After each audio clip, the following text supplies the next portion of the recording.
요한복음 12장 20절부터 35절까지 한 목소리로 읽겠습니다. 명절에 예배하러 올라온 사람 중에 헬라인 몇이 있는데 그들이 갈릴리 벳세다 사람 빌립에게 가서 청하여 이르되 선생이여 우리가 예수를 배웁고자 하나이다 하니 빌립이 안드레에게 가서 말하고 안드레와 빌립이 예수께 가서 여쭈니 예수께서 대답하여 이르시되 인자가 영광을 얻을 때가 왔도다. 내가 진실로 진실로 너희에게 이르노니 한 알의 밀이 땅에 떨어져 죽지 아니하면 한 알 그대로 있고 죽으면 많은 열매를 맺느니라. 자기의 생명을 사랑하는 자는 잃어버릴 것이요 이 세상에서 자기의 생명을 미워하는 자는 영생하도록 보전하리라. 사람이 나를 섬기려면 나를 따르라. 나 있는 곳에 나를 섬기는 자도 거기 있으리니 사람이 나를 섬기면 내 아버지께서 그를 귀히 여기시리라. 지금 내 마음이 괴로우니 무슨 말을 하리요? 아버지여 나를 구원하여 이때를 면하게 하여 주옵소서. 그러나 내가 이를 위하여 이때에 왔나이다. 아버지여 아버지의 이름을 영광스럽게 하옵소서 하시니 이에 하늘에서 소리가 나서 이르되 내가 이미 영광스럽게 하였고 또다시 영광스럽게 하리라 하시니 곁에 서서 들은 무리는 천둥이 울었다고도 하며 또 어떤 이들은 천사가 그에게 말하였다고도 하니 예수께서 대답하여 이르시되 이 소리가 난 것은 나를 위한 것이 아니요 너희를 위한 것이니라. 이제 이 세상에 대한 심판이 이르렀으니 이 세상의 임금이 쫓겨나리라. 내가 땅에서 들리면 모든 사람을 내게로 이끌겠노라 하시니 이렇게 말씀하심은 자기가 어떠한 죽음으로 죽을 것을 보이심이로라. 이에 무리가 대답하되 우리는 율법에서 그리스도가 영원히 계시다 함을 들었거늘 너는 어찌하여 인자가 들려야 하리라 하느냐. 이 인자는 누구냐. 예수께서 이르시되 아직 잠시 동안 빛이 너희 중에 있으니 빛이 있을 동안에 다니어 어둠에 붙잡히지 않게 하라. 어둠에 다니는 자는 그 가는 곳을 알지 못하느니라. 아멘. 마치 이 자석에 쇳가루가 이렇게 끌리듯이 예수가 하나님의 아들이라는 복음이 외쳐질 때 그 땅에 메말라 있던 많은 사람들은 그 갈증을 해소하고자 예수님께 이끌리듯이 나아왔습니다. 그리고 그 중에 몇은 우리가 성경에서 읽어왔듯이 그 중에 몇은 그 가운데 빛을 얻었고 그리고 예수님을 만나서 생명을 얻었습니다. 이게 어제 말씀드린 것과 같은 요한복음의 구조에 잘 나타나는 특징입니다. 어제는 우리가 서로 다른 기대 속에 그리고 자기가 원하는 그리스도의 모습을 가지고 예수님을 바랬던 사람들에 대해서 함께 나누었다면 오늘은 그 예수님을 따라가는 제자들의 삶의 모습은 어떠해야 하는지를 함께 살펴보고자 합니다. 먼저 20절부터 22절까지 한번 읽겠습니다. 명절에 예배하러 올라온 사람 중에 헬라인 몇이 있는데 그들이 갈릴리 벳세다 사람 빌립에게 가서 청하여 이르되 선생이여 우리가 예수를 배웁고자 하나이다 하니 빌립이 안드레에게 가서 말하고 안드레와 빌립이 예수께 가서 여쭈니. 명절에 예배하러 올라온 헬라인들이 몇이 있었습니다. 우리는 신약 성경을 읽으면서 헬라인 하면 그리스인 이렇게 생각하기 쉽지만 그러나 1세기 당시의 이 문헌들을 보면 헬라인이 꼭 그리스인만을 의미하는 것은 아니었다는 것을 알게 되고 더욱이 예수님 당시에는 이들이 그리스 민족이었는가라고 하기보다는 아마도 헬라 말을 사용했던 사람들이었다라고 이렇게 추정하는 것들을 보게 됩니다.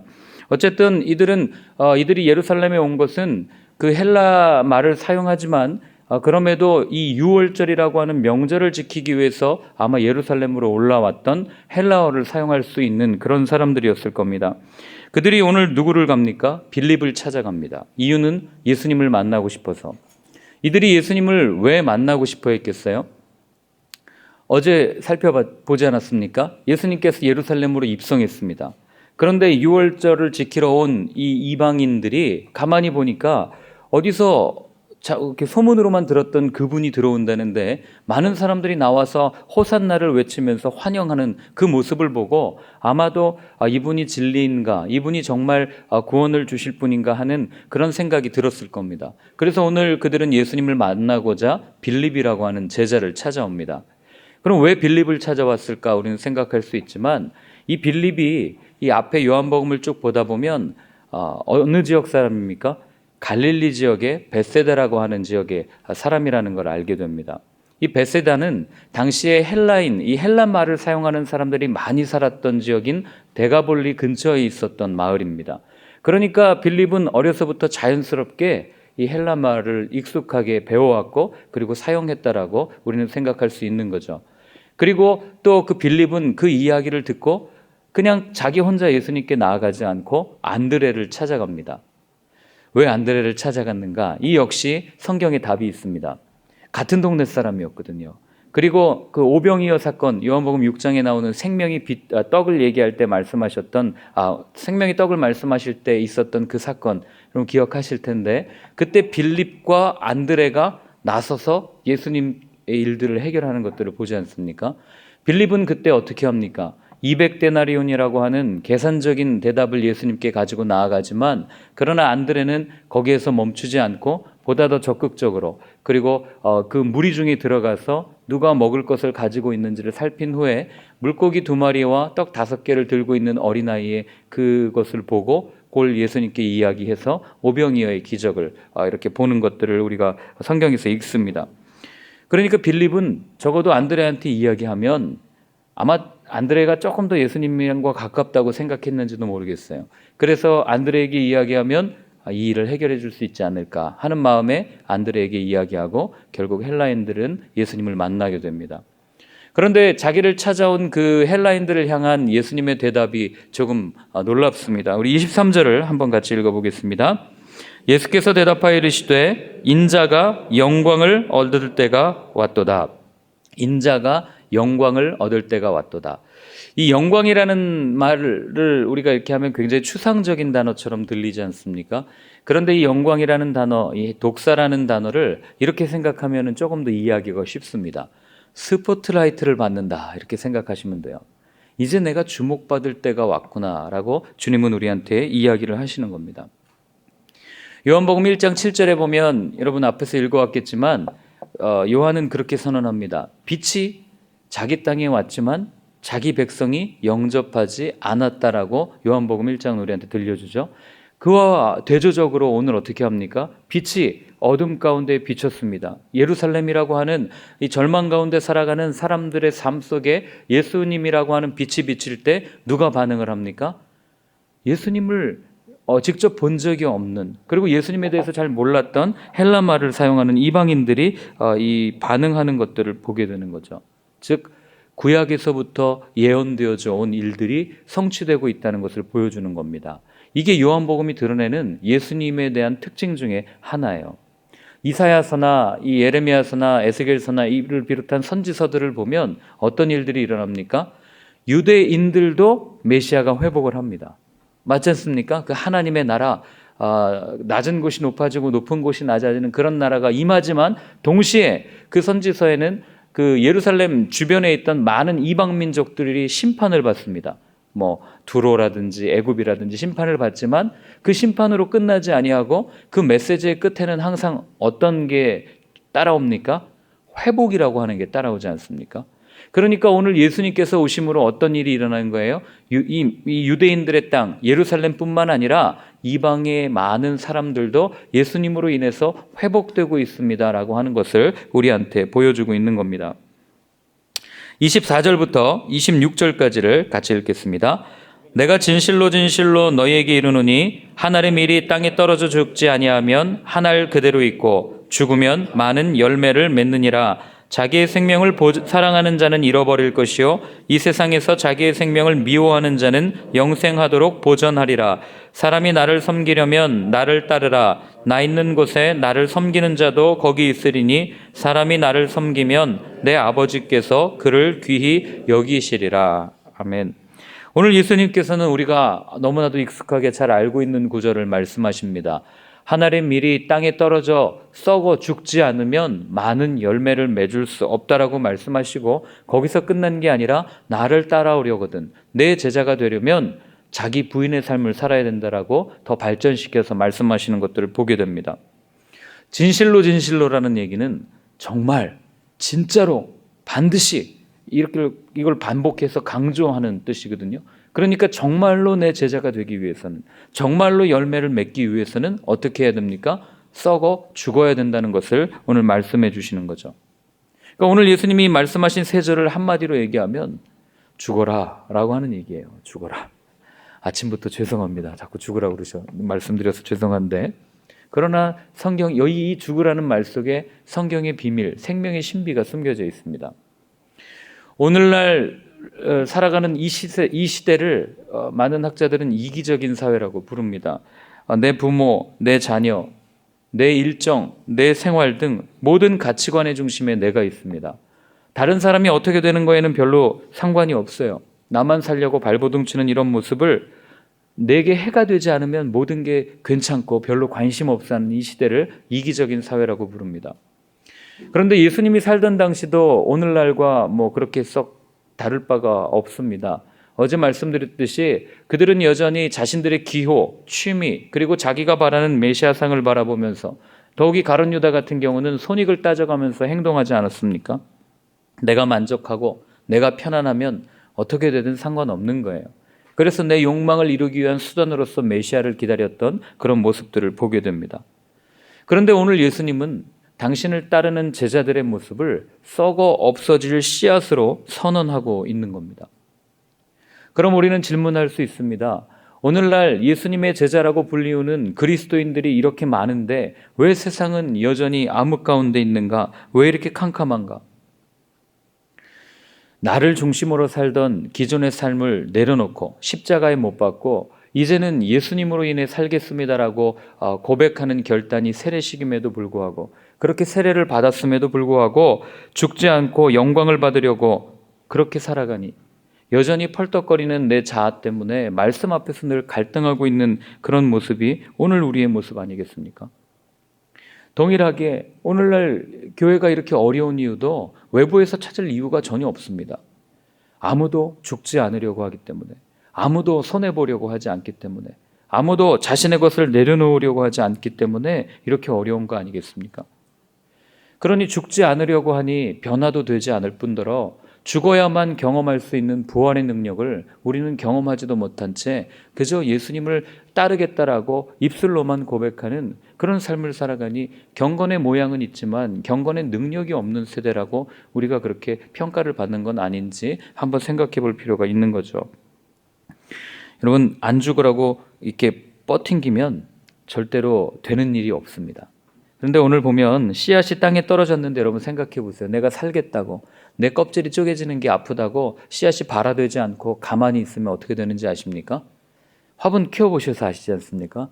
아무리 좋은 햇빛을 주고 아무리 좋은 물을 줘도 내가 발아돼야지, 내가 깨져야지라는 이게 되지 않으면 그냥 스스로 썩어 없어지는 겁니다.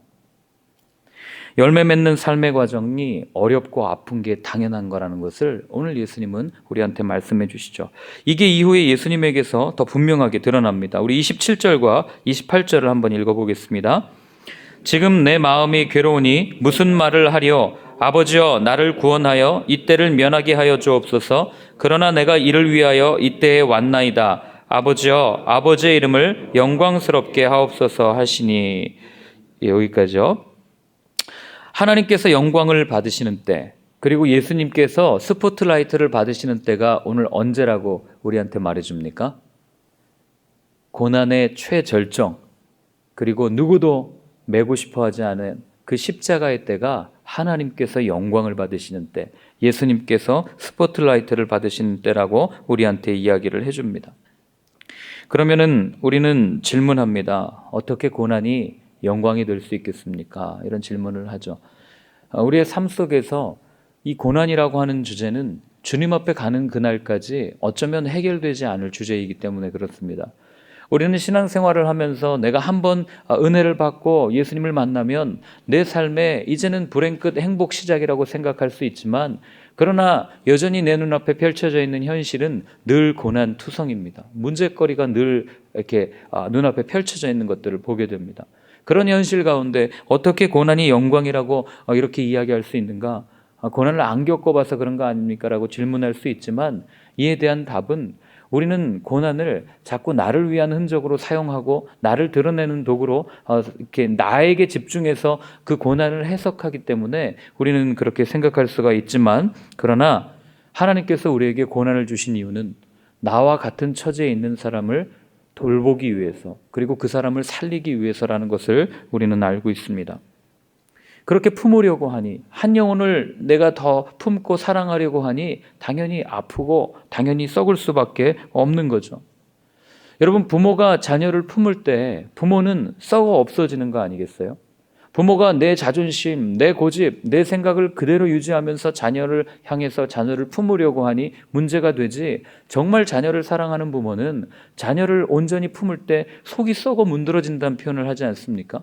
그렇게 아프고 그렇게 힘들지만 그러나 그 자녀를 온전히 품어줄 때 그 자녀가 발아해서 많은 열매를 맺는 것들을 우리는 보고 있지 않습니까? 부모가 점차 사라지고 부모가 점점 썩어 없어지고 자녀가 드러나는 것이 부모에게는 영광이듯이, 우리가 온전히 사랑하며 썩어질 때 우리는 아프고 힘들지만 그러나 그 썩어짐을 통해서 이 생명의 열매가 이어지고 생명의 열매가 많이 맺혀지는 그때가 바로 하나님께 영광이 되는 때라는 것을 꼭 기억하시길 바랍니다. 그래서 바울은 이렇게 고백하죠. 내가 약할 때 강함이 됩니다. 내가 썩어 없어질 때, 내가 썩어 문드러질 때 나는 기쁨이 됩니다 라고 고백하는 것들을 보게 됩니다. 32절과 33절을 한번 읽겠습니다.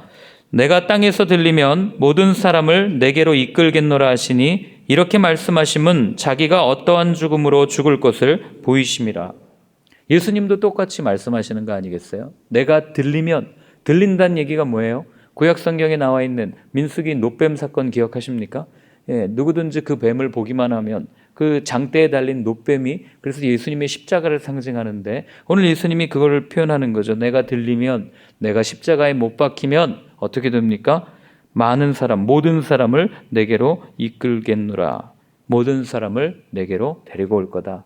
더 쉽게 얘기하면 내가 들려야 많은 사람이 생명과 구원을 얻게 될 겁니다. 그 얘기를 하고 있는 겁니다.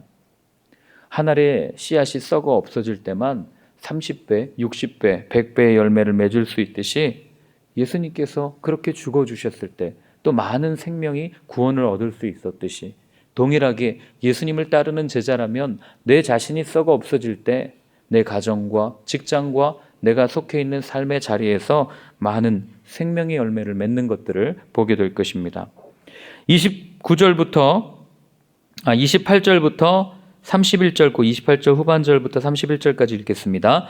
이에 하늘에서 소리가 나서 이르되 내가 이미 영광스럽게 하였고 또다시 영광스럽게 하리라 하시니 곁에 서서 들은 무리는 천둥이 울었다고도 하며 또 어떤 이들은 천사가 그에게 말하였다고도 하니 예수께서 대답하여 이르시되 이 소리가 난 것은 나를 위한 것이 아니요 너희를 위한 것이니라. 이제 이 세상에 대한 심판이 이르렀으니 이 세상의 임금이 쫓겨나리라. 요한복음 어제 구조를 말씀드리면서 이 12장까지는 예수님께서 누구시고 그 다음에 예수님의 그 말씀, 예수님의 기적, 예수님의 표적을 보고 반응했던 두 부류의 사람이 있었다고 말씀을 드렸습니다. 한 부류는 예수님을 보고 그 말씀에 긍정적으로 반응하면서 생명을 얻었던 사람들, 또 한 부류는 어떻습니까? 부정적인 반응을 보이면서 여전히 의심의 눈초리로 예수님을 보고 시험했던 사람들, 이렇게 확연하게 갈라지는 것이 요한복음에 나타나 있는 예수님에 대한 반응들인데, 오늘 본문도 보면은 분명히 그렇게 돼요. 예수님이 그렇게 말씀하시니까 어떻게 들립니까? 하늘에서부터 소리가 나서 내가 이미 영광스럽게 하였고 또다시 영광스럽게 하리라 하시니, 내가 이미 영광스럽게 하였고 또다시 영광스럽게 하리라 하는 음성을 예수님을 따랐던, 적어도 이 요한복음을 읽는 독자들은 이제 아는 거죠. 예수를 하나님의 아들이라고 고백했던 사람들에게는 어떻게 들린 거예요? 이 음성이 들린 겁니다. 그런데 여전히 예수님을 하나님의 아들로 인정하지 않고 예수님을 바라보면서 의심을 가지고 있던 사람들에게는 어떻게 들린 겁니까? 천둥 소리로 들린 거예요. 이 짧은 한 절이지만 이 메시지는 오늘을 사는 우리에게 아주 분명하고 아주 심각한 질문을 던집니다. 오늘 우리는 이렇게 모여서 함께 예배를 드리고 있습니다. 또 예배를 드리지 않는 사람들은 어디에선가 메시지를 통해서 또는 무언가를 통해서 하나님의 말씀을 듣습니다. 하나님께서 분명히 그 마음 가운데 내가 문 밖에 서서 두드리노니 말씀하셨어요. 음성을 들려주십니다. 그런데 어떤 이에게는 이 말씀이 레마의 말씀으로 들려서 내 마음에 새겨지고 오늘 주님이 내게 주시는 말씀이구나라고 우리는 받지만, 한 부류의 또 다른 사람들에게는 그냥 이렇게 흘려 지나가는 누군가의 말일 뿐더러 어쩌면 오늘을 살아가는 이 광고판에 붙어있는 그냥 좋은 메시지로 듣고 넘어갈 때가 참 많다는 거죠. 그럼 우리는 스스로에게 질문해야 됩니다. 오늘 내 마음밭에 뿌려진 이 말씀은 하나님의 음성으로 들려지는가, 아니면 그냥 흘려 지나가는 그 하나의 소리에 불과한가 물어야 되는 겁니다. 내가 만약에 오늘 내게 주어진 이 하나님의 말씀을 흘려보내는 그냥 소리에 불과하다면 우리는 우리의 마음밭이 옥토인가 아닌가, 정말 돌짝밭인가, 아니면 길가에 뿌려진 씨앗처럼 내 마음이 그렇게 단단한 길가는 아닌가 한번 살펴보아야 하는 거죠. 오늘 이 본문장까지 예수님께서는 많은 기적을 베풀어 주셨습니다. 우리가 아는 가나의 혼인잔치라든지 왕의 신하의 아들을 치유한다든지 많은 기적들을 베풀어 주셨고, 그것을 통해 하나님의 나라가 이 땅에 어떻게 임하는지를 보여주셨어요. 신기한 건 보지 못하는 맹인이 그 일들을 보고 예수님을 알고 예수가 하나님의 아들이라는 걸 알고, 듣지 못했던 이방인들이 그 예수님이 누구신지를 아는데, 문제는 누굽니까? 주님의 음성을 들어도 듣지 못하는 사람들, 보아도 보지 못하는 그런 사람들 아니겠습니까? 그 사람들이 오늘 마지막에 또 한 번 소개됩니다. 우리 34절부터 36절까지 함께 읽겠습니다. 이에 무리가 대답하되 우리는 율법에서 그리스도가 영원히 계신다 함을 들었거늘 너는 어찌하여 인자가 들려야 하리라 하느냐? 이 인자는 누구냐? 예수께서 이르시되 아직 잠시 동안 빛이 너희 중에 있으니 빛이 있을 동안에 다녀 어둠에 붙잡히지 않게 하라. 어둠에 다니는 자는 그 가는 곳을 알지 못하느니라. 너희에게 아직 빛이 있을 동안에 빛을 믿으라. 그리하면 빛의 아들이 되리라. 예수께서 이 말씀을 하시고 그들을 떠나가서 숨으시니라. 오늘 34절에 보면 이에 무리가 대답하되, 그 예수님의 말씀을 들었던 무리가 대답하되 뭐라고 얘기합니까? 우리는 율법에서 그리스도가 영원히 계시다 함을 들었습니다. 율법에서 그리스도가 영원히 계시다. 이게 어디 나와요? 시편이라든지 선지서에 보면 그리스도는 이 땅에 오셔서 메시아는 영원한 나라, 하나님의 나라를 이루어 가십니다. 그리고 그는 영원하십니다. 이런 구절들을 통해서 그리스도는 영원히 계시다고 하는데, 도대체 당신은 왜 들려야 된다고, 왜 죽어야 된다고 말합니까? 라고 끊임없이 이 인자는 대체 누굽니까? 라고 묻고 있는 겁니다. 보고 싶은 것만을 보고 듣고 싶은 것만을 들었던 그들의 탐욕과 이기심이 자신들의 눈앞에 그 하나님의 아들, 그 메시아가 눈앞에 있었음에도 불구하고 여전히 보지 못하게 만들어버린 겁니다. 지금 이 순간에도 예수님은 아버지의 나라를 계속해서 보여주시고 계세요. 우리의 관계 속에서, 우리의 또는 예배 가운데서, 말씀을 통해, 사람들을 통해, 일어나는 일들을 통해. 그런데 어쩌면 우리는 앞에 나왔던 그 바리새인들의 모습처럼 우리도 맹인인가 하면서 주님의 일을 보지 못하는 것은 아닌지 한번 살펴보았으면 좋겠습니다. 그리고 마지막으로 36절에 이 요한복음을 읽었던 그 당시의 초대교회 성도들은 이 구절을 보면서 아마 임박했던 종말론에 대한 그 안타까운 예수님의 마음을 읽었을 겁니다. 36절에 보면 너희에게 아직 빛이 있을 동안에 빛을 믿으라. 예수님이 얼마나 절박하셨겠어요. 이제 좀 있으면 십자가를 져야 되는데, 이제 좀 있으면 이제 없어지는데, 내가 눈앞에서 사라지는데, 제발 내가 눈앞에 있을 때 빛이 있을 동안에 이 빛을 좀 믿었으면 좋겠다 하는 그 예수님의 마음이 이 한 문장 속에 그대로 드러나는 거죠. 이걸 읽으면서 여러분, 우리도 동일하게 예수님의 마음을 좀 느껴야 되지 않겠습니까? 여전히 죽어가고 있는 저들을 바라보면서, 여전히 살려달라고 손짓하면서 어쩔 줄 모르는 저들을 보면서, 정말 그들을 바라보며 여전히 빛이 있을 동안에 빛을 믿어라라고 말씀하시는 그 예수님의 안타까운 마음, 그 마음이 오늘 저와 여러분들의 마음이 되었으면 좋겠습니다. 오늘 제가 예수님의 제자된 삶이라는 제목으로 말씀을 드렸습니다. 제자라면 예수님을 따르는 삶입니다. 사람들을 제자라고 일컫습니다. 그럼 우리가 예수님의 제자라면 우리 역시도 예수님의 모습을 따라 살아야 합니다. 그런데 그게 사실 되지 않으니까 우리는 현실에서 늘 갈등하고 고민하는 거 아니겠어요? 그런데 그렇게 갈등이 올 때 우리는 언제부턴가 나도 모르게 예수님은 신이고 나는 사람이니까 안 돼라고 합리화하면서 그 갈등 속에서 그냥 내 자신을 그리스도인 되기를 포기하고 그냥 그렇게 살아갈 때가 참 많은 것을 보게 됩니다. 그러니 우리의 삶은 여전히 성숙하지 못하고 늘 내가 바라는 예수님의 모습을 쫓아가는 것은 아닌지 생각을 하게 되는 거죠. 그렇기 때문에 여러분, 나의 약함을 당연히 인정해야 됩니다. 우리는 예수님처럼 살 수 없다, 인정해야 돼요. 그러나 그 인정에서 그치지 않고 우리의 눈은 늘 그분을 바라보아야 되는 겁니다. 이걸 포기하면 그분은 그분이고 나는 나야, 나는 사람이야, 나는 연약한 존재라고 그냥 거기에서 멈춰버린다면 우리는 영원히 예수님의 제자가 되지 못할 거예요. 끊임없이 그래서 예수님은 자신을 보라고 얘기합니다. 그게 풍랑장장 파도가 막 이는 바다 가운데서 나를 보라라고 말씀하셨던 그 예수님의 말씀 아니겠습니까? 그래서 여러분, 오늘 우리가 이제 한 번 더 결단을 했으면 좋겠습니다. 내가 이제는 내가 예수님은 아니지만 그러나 예수님을 따르는 제자답게 예수님의 모습을 닮아서 내가 그렇게 하늘의 미랄이 되어 썩어 없어지는 그런 삶을 살고 싶다라고 주님 앞에 결단하는 시간 되었으면 좋겠습니다.